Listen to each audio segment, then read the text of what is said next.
cheers, and salutations. Welcome one and all to Chicago Reacts. Welcome to our YouTube channel. Please be sure to like, comment, share, and subscribe, and hit that ring bell notification. That way all of you are made aware when we go live. And I want to say we have read the comment sections.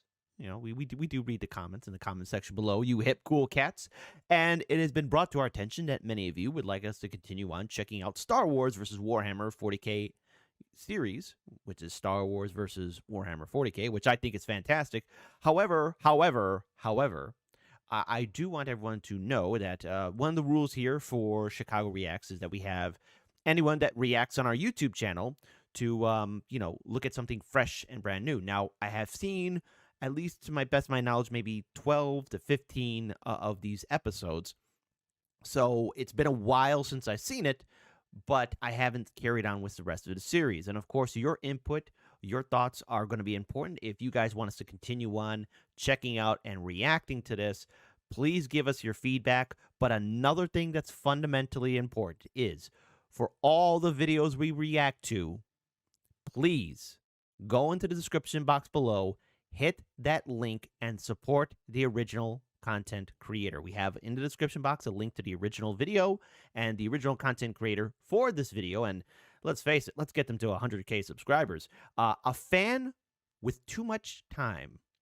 So again, this is an audio drama series. I love it. I like to see it, and I enjoy the creativity. But supporting the original content creators is the right thing to do. So please, with a cherry on top, you hip cool cats, support the original content creators, because that's what we here at Chicago Reacts like to promote. So until then, grab yourself a tasty snack and a tasty beverage, and we return back to the realm in an alternate dimension where a warp portal opens. Star Wars versus Warhammer 40K, Episode 2. Not a new hope, a new threat. So let's play this video in a 3, a 2, a 1. And also support, obviously the other people who own said properties too. Come on, do the right thing. Now there's a foe worth fighting. That's right.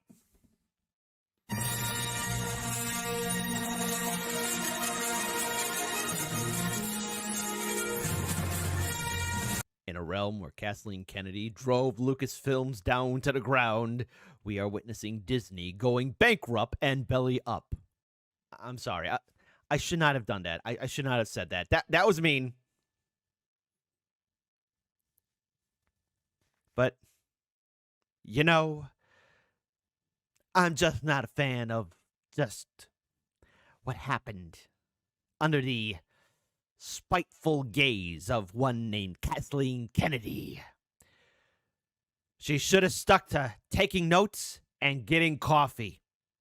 And if it makes me a bad guy saying this, I never said I was the hero of the story.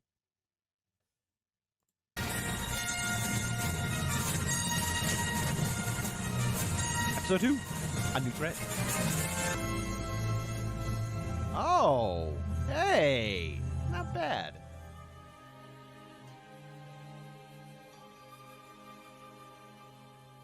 They had been stationed within System K749 for 2 weeks now. 2 weeks of watching Dr. Sheena and her team pace and argue and tap on their datapads. 2 weeks of watching his master, Jedi Knight Ren-Fi, do almost nothing but meditate. 2 weeks of doing everything in his power to escape that meditation. At first, Gaffin took shelter with the clones, but that proved only marginally less irritating than listening to his own breath, since all they did was drill and complain about drilling. They didn't watch holovids or play Pazak, at least not most of them. Their hobbies, passions, and fun-time distractions all had to do with fighting, or training to fight, or cleaning weapons, counting ammunition, or sometimes comparing war stories. Gaffin's master had once mused to him that the Republic had never created anything as efficient and effective as the clone army. An entire army and armada of what amounts to be tamed Mandalorians. The Republic will never lose another conflict due to strength of arms. Maybe that was true, maybe it wasn't. Gaffin was no expert in Mandalorians, though he figured his former acquaintance, Ahsoka Tano, would know a fair amount by now. He had known her as a learner, before she had been taken for training under a proper master, and he had heard of her So, real quick, I got to get this kind of off my chest. And look, I think everyone knows my bias already. I'm a Warhammer 40K fan through and through, but when it comes down to Star Wars, I'll give it the respect that it's due.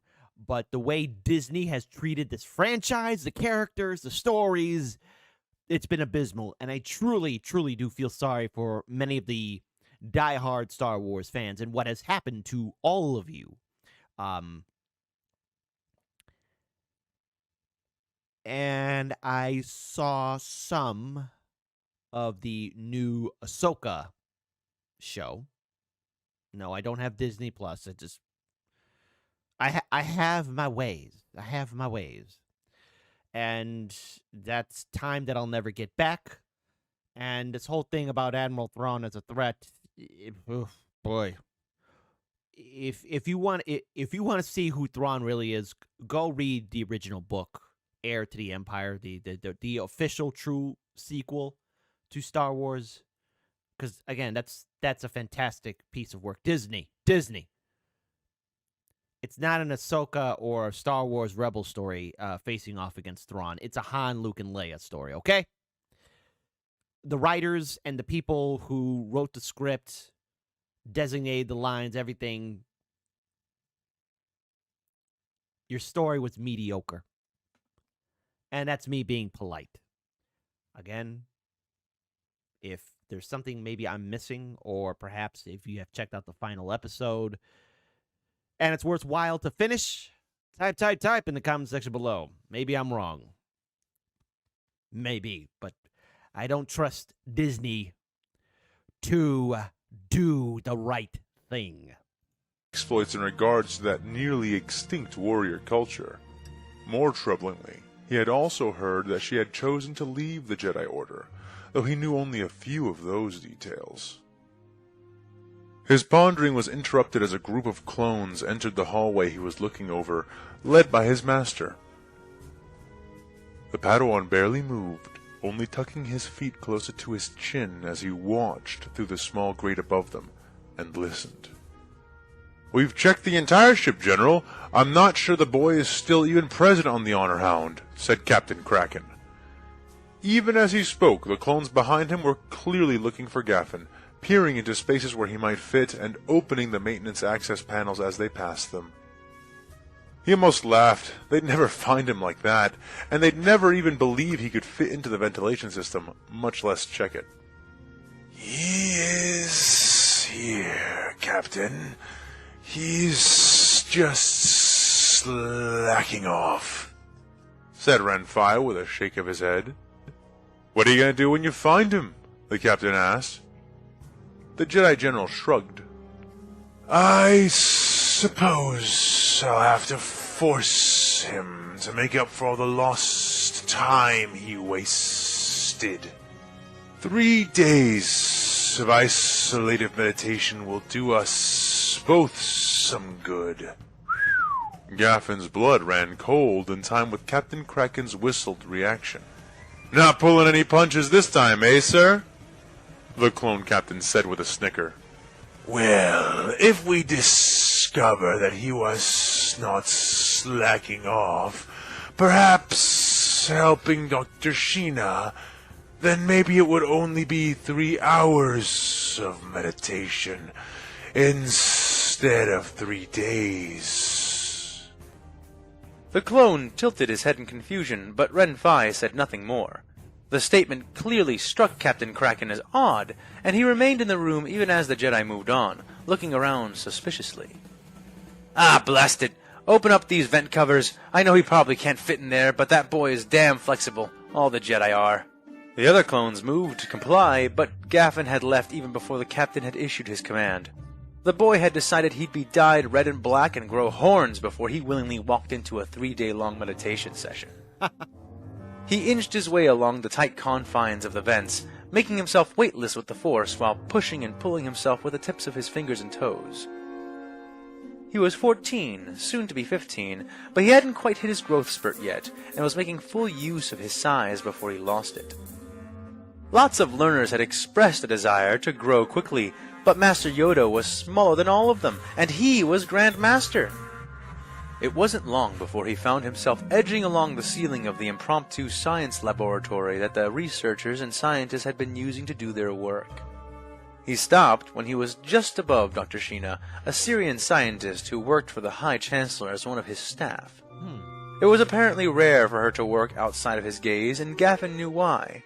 Dr. Sheena was jumpier than a loft cat in a spice rack. Smirking, he stealthily undid the bolts holding the grate he was looking through, concentrating on each screw with the force, one by one. Before long, he was lifting the panel silently away and dropping down to land 3 feet in front of Dr. Sheena, who had been looking down at her datapad when he landed. Almost walking directly into the Padawan, before pausing and snapping a scowling face up at him, she did not react well to his presence. "Hey, Doc, how's it?" she screamed, so loud and so suddenly that Gaffin almost didn't precognate fast enough to cover his ears. Every one of the beings in the room dropped what they were doing to look over at the pair, a sudden stillness taking hold. Gaffin smiled sheepishly, and was about to say something in an attempt to break the tension, when 8 clones shoved into the room, rifles out. It took a couple of minutes for everything to recombobulate after that, but eventually all the scientists were back to work, the clones went back to guard duty, and Dr. Sheena went back to referencing her datapad, only rarely interspersing a glare into the mix for Gaffin's sake. "Why are you wound up so tight?" Gaffin asked. For some reason, his words seemed to annoy her even more than his surprise did. "First of all, I'm always tense around Jedi. You are dangerous, illogical, and problems seem to go out of their way to find you. Even, or should I say..." Well, yes, be very clear here. The Jedi are scum. I mean, the Jedi tend to bring trouble, but they are scum. Oh boy, we got to edit those last 2 parts out. "Say, especially the little ones like you," she snapped. "More like we go out of our way to find them," he muttered. "And secondly," she continued, "and I'm not that little. There are scarier things out there than Asajj Ventress and her separatist friends. If your Jedi magic was half as impressive as your order says it is, then you should have seen this before we did." As if to prove her words, she walked over and thrust her datapad into his hands. Gaffin hummed and nodded as he looked down at the datapad, though he understood nothing from inspecting the odd data. Yeah, you're showing me something that they don't teach me. How am I supposed to ascertain what this is? Sequences and jargoned results written all over the digital file. "Do you see?" she asked. "I see a datapad I can't read," Gaffin said blankly. Dr. Sheena huffed, snatching the pad out of his hands and then showing it again from her hands. "This part right here," she said, pointing to a box filled with text and a long sequence of numbers and letters written in Bothan. "These are the results of a hyperwave spectrogram analysis. Do you see this number here, after the dot?" Gaffin nodded. "Yeah, that's Bothan for 3.7, right?" "That's close enough, I guess. The point is that there is never supposed to be a number after that decimal. It makes no sense. It's too much." "Too much what? What do you mean?" Gaffin asked, a trickle of unease dripping its way between his thoughts. Dr. Sheena was always a raw bundle of nerves, but this was a bit much even for her. He could feel her panic, feel how much she was suppressing it. The doctor was genuinely terrified. "You idiot! It's a hyperwave! Don't tell me you don't know about hyperwaves!" she said, incredulous. Can you meditate on them? Because if not, I don't think Master Ren'Phi would really... No! It's got nothing to do with your dumb magic. Look... Wow, she's just calling it dumb magic. Jeez, Jesus, lady, take it easy, why don't you? Every time an object moves in or out of hyperspace, it leaves a gravitational wave, a hyperwave. It's like dropping a stone in a pond. The bigger the stone, the bigger the wave. Okay, Gaffin said. But don't we use radiation to track hyperspace travel? Yes, because hyperwaves are normally too faint to be used reliably. A single Venator-class Star Destroyer has a hyperwave reading of 0.00003. That's not even detectable by a planet-side scanner. Gaffin felt like the floor was slowly dropping out from underneath him. But then why can't we even record this? Didn't lots of sensors get triggered? Yes, hyperwaves are harder to read, but they travel much farther and faster than Coronu radiation, which dissipates relatively quickly when compared to the rolling momentum of a hyperwave. But what does that mean? There aren't any Confederate forces or Republic forces operating outside the galaxy. Isn't there a natural phenomenon that could explain this? Gaffin asked. Dr. Sheena shook her head and slid her finger across a screen, swiping to a new page of the report. There are sometimes special meteors with certain mineral elements which can react with tachyon fields to briefly enter hyperspace, but the largest one of those ever recorded had an estimated wave of 0.000000007, and it only traversed a quarter of a light minute before dropping out of hyperspace. It can't be that. Well, what about Purgles? Space whales are pretty large, and they can drag their wounded into hyperspace, so maybe it's just a bunch of extragalactic Purgles towing something? She looked at him flatly. Extragalactic space whales towing something with a higher mass than potentially the entire Republic fleet. Do I actually have to tell you how stupid that sounds? Jeez, lady, Well, take it's it not easy. some giant monster, so what are you even so scared of? The No, it's not a monster, baby. It's the glorious fleet of the God Emperor of mankind. unknown, Gaffin shot back. No, you discount parlor trick salesman's apprentice. Think. It's not natural, and it doesn't belong to us or the Separatists. Think that it... He stuttered, flustered and blushing, but drawing a blank. It's a fleet! She shouted. An extragalactic fleet! A huge fleet! A veritable solar system of stuff just got thrown into close orbit of our galaxy, and it is most likely stuff that belongs to someone, understand? Gaffin felt chills. Well, wait, he said. How do we even know they're dangerous? She looked up from the pad, showing him a huge red radius near the system. A line underneath it said, Projected Movement Potential. We don't. What we do know is that they have a larger fleet than us, than potentially any single military to date, and that is as good as knowing they are hostile. Gaffin said nothing after that, letting the information be absorbed into him. So, what are you doing now? He asked, almost numb. We are trying to figure out exactly where this fleet is supposed to be right now, she said, tapping away in a frenzy. Aren't you going to report this to Master Renfai? What for? I already sent a report to the Chancellor, and I told you, you can't do anything about this. You might as well not be here. We're too far from the fighting to get clone reinforcements all the way out here, not for a week at least, she snapped. Well, no, we can't do anything by ourselves, Gaffin admitted. But we could, negotiate for help from nearby systems? Reinforcements, maybe? They don't have to be clones, he ventured. She put her datapad down with a clatter, and he was sure she was going to yell at him again. But when she turned back to look at him, she wasn't glaring at him.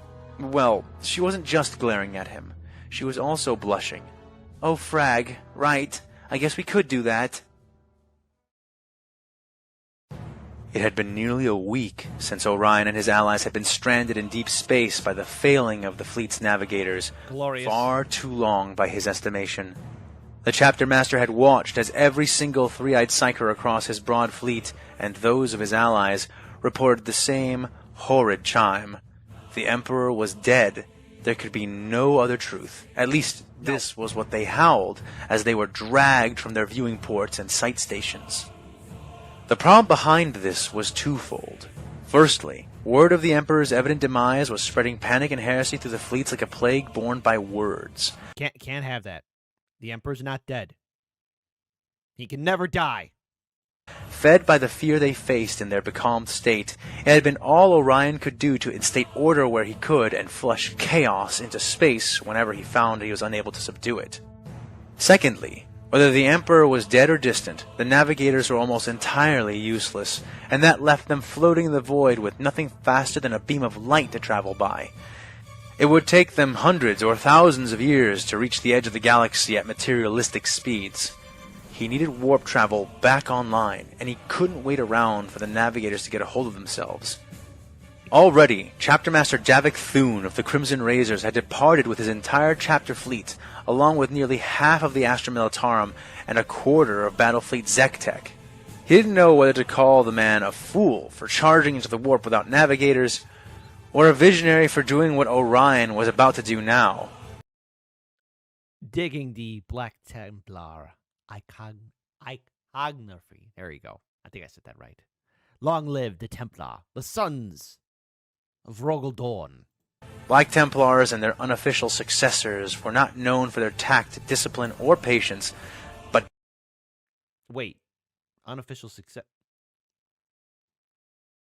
I know the Black Templar have at least about 6,000 to maybe 8,000 members in their chapter, but I don't think they ever branched off. Warhammer 40k fans, if I made a mistake here, please correct me. Galaxy be damned if they weren't decisive. Sir? Asked Brother Tordennis. He stood behind the HoloLens operator, waiting to be signaled to begin.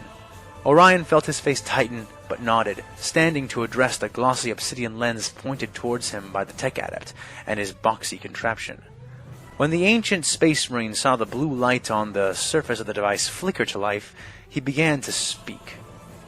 Brothers of the Skywatch, cousins of the Tempered Hands, allies of the Astra Militarum and Battlefleet Zektek, it is time for elucidation. All of you have heard the damned portents cried out by our navigators, and I have now gathered enough information to say with certainty that the truth of our situation is far stranger than we could have expected, yet less dreadful than we may have feared. Our astrogators have been manually observing and cataloging the constellations around us in an attempt to discern our precise location outside of the galaxy. All of their findings return with one conclusion: the constellations are wrong. Either the universe itself has been impossibly rearranged, or we are not looking at our own galaxy. Our attempt to breach the Cicatrix Maledictum has somehow resulted in our forces being transported unthinkable distances away from our Emperor. He is not gone. We are. He paused then, letting his words sink in before continuing. Now that we know what situation we face, we have only one recourse. We must enter the nearby galaxy and take stock of our new situation once within it. Perhaps we shall find a way to return among these strange stars. And if not, it may be that we were meant to arrive here first, and prepare the way for our Imperium to come. In either case, I call now upon your courage, your faith, and your strength, for we will need them. There shall be no reinforcement, no resupply. The Codex says nothing about this kind of situation, nor does any other protocol. Our path is ours to carve, lest it be carved into us instead. Fate has thrown us far from our undying Emperor, and expects us to wither under its burden. But fate is a fool, for fate does not yet understand that distance and time are mere petty obstacles. I'm already motivated. Let's conquer this galaxy far, far, far away in the name of the Emperor, his Imperium, and humanity. Faced with the determined faith of the Imperium of man. He took his seat then, watching the lens adjust to track him. Steel yourselves. We go forth to find the unknown and make it kneel before the will of man. Faith is the duty of the righteous, and only in death does duty end. Go now, and prepare to do yours. He nodded, and the light flicked off. Orion turned to look at the line of his assembled captains, standing near the back of the room. Send out the orders to redeploy the navigators. Chain them to their stations if need be. All I need them to do is give us a direction and keep the ships near each other. If they won't or cannot, shoot them. Ensure the replacement is present. And if the replacements do not capitulate, asked 5th Captain Anar Solston. The chapter master turned his bright yellow eyes on the man, intense as twin rings of unblinking stars. We are departing via warp space at 1300 hours sharp. This will not change, whether we have navigators or not. Gosh damn.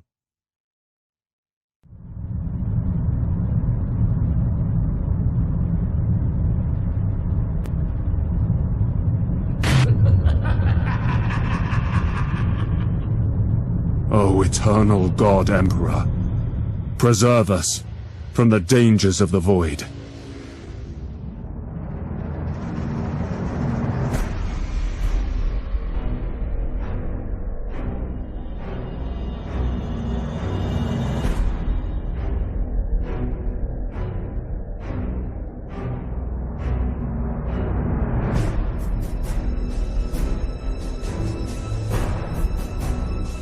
Protect them.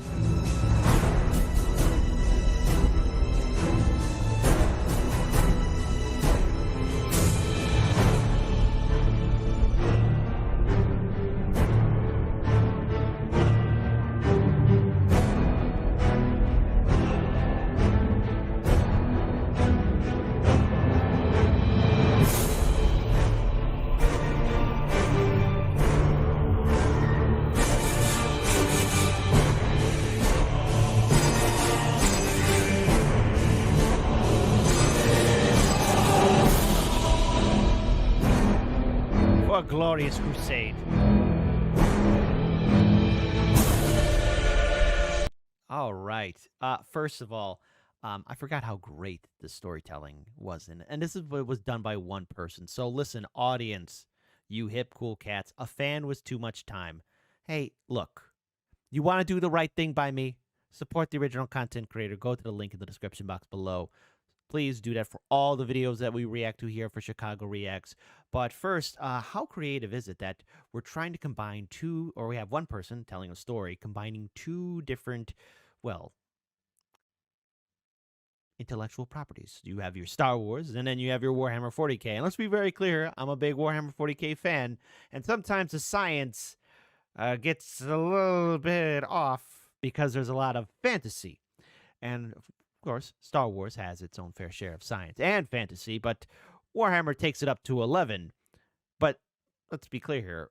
No ship has hyperspace capabilities, or at least unless you want to count in the Tau, because they have different types of traveling than the rest of the Imperium, or either at the Warhammer 40k galaxy. But I find it fascinating that the scientist alien lady, explaining to the scum Jedi, I mean the young Jedi, I'm sorry, the scum Jedi, I mean the young Jedi, she's explaining to him, hey, look, there's a fleet coming our way that's bigger than anything we have and anything the Confederacy of Independent System has. So a new player is entering into the field of Star Wars, especially as it is mentioned that Ahsoka did leave the Jedi Order. So we are nearing the final year, or the last year of the Clone Wars. And I think we all know what happens at the end of the Clone Wars.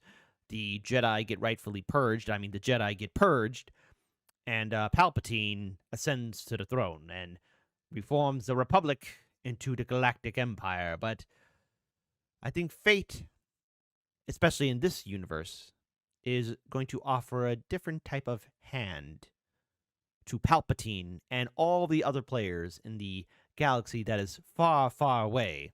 It's a good thing Kathleen Kennedy isn't involved, because this is a lot of fun. If she was involved, there would be no fun. So with that being said, please be sure to like, comment, share, subscribe. Keep on winning. Which side are you going to be rooting for? The correct choice is the Imperium. I will not tolerate any other choice. Take good care. And if you want us to react more to this stuff, please give us your feedback. Our channel is growing, and for that, we are thankful for your support. But also, again, support the original content creators. I'm Kit. I'm up out of here. Peace, and take good care of yourselves.